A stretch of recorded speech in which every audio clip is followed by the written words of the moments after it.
Bats brought tiny Ebola germs, too small to see, so small, yet so dangerous. Without realizing, Grandfather rubbed a little blood in his eye. Ebola germs came into his body.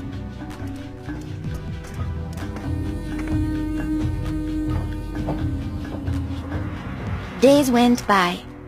Then Grandfather got a terrible fever and weakness. We thought it was malaria, but he was soon much worse. He had vomiting and diarrhea. His fever got even higher.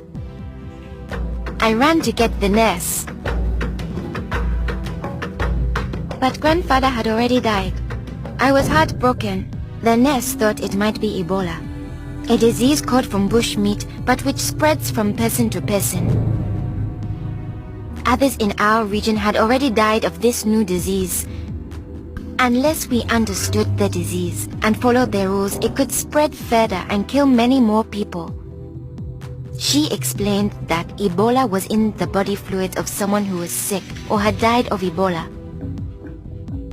Their sweat, tears, mucus, saliva, vomit, diarrhea, urine, breast milk, sexual fluids, and blood. When we touch a sick person's body fluids, the Ebola germs can get into small breaks in our skin or into our eyes, nose, or mouth. The Ebola germs spread into our body and make us sick. When somebody dies of Ebola, that body is much more contagious. No one should ever touch the dead body. The nurse advised us to wash our hands with soap and water right away. She contacted the trained burial team to help us bury Grandfather's body safely. The burial team came. They comforted us and explained what they had to do to protect us. The team wore protective clothing that kept them safe from the dangerous germs.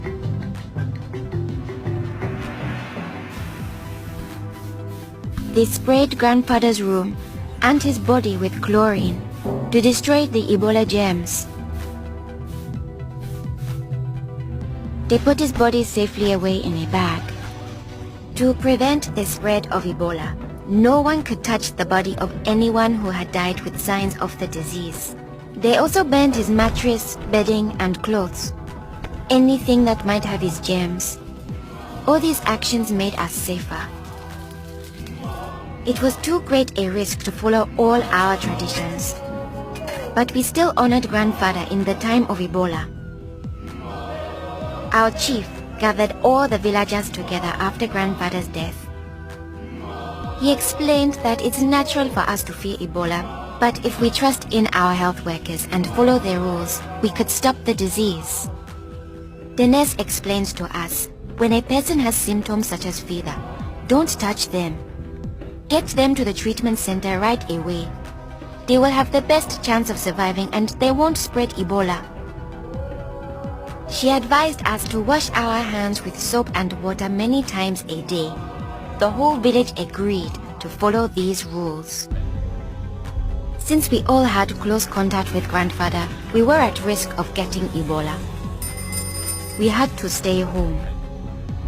A health worker visited us every day to see whether we had fever or signs of sickness. We would show signs within 21 days if we had Ebola.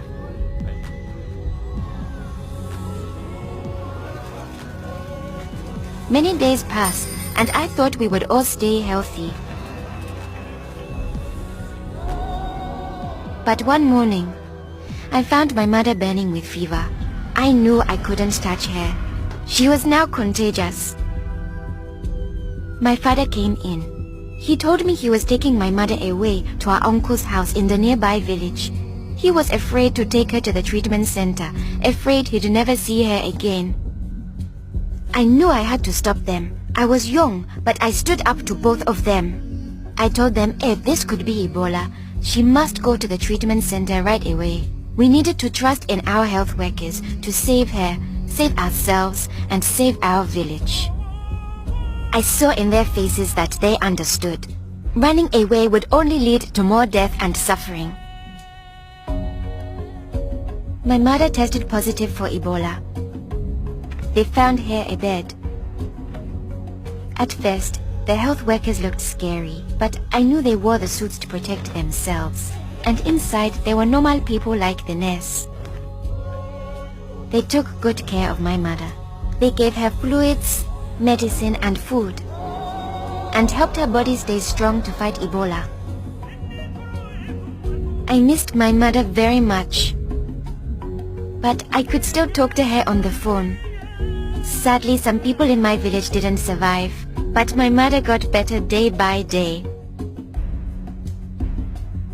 Soon, we were able to see her from a safe distance.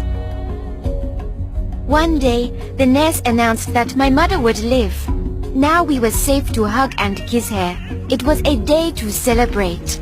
Our village followed their rules. We trusted our health workers, brought our sick for care right away, called for the safe burial team when one of our people died, and we always washed our hands with soap and water.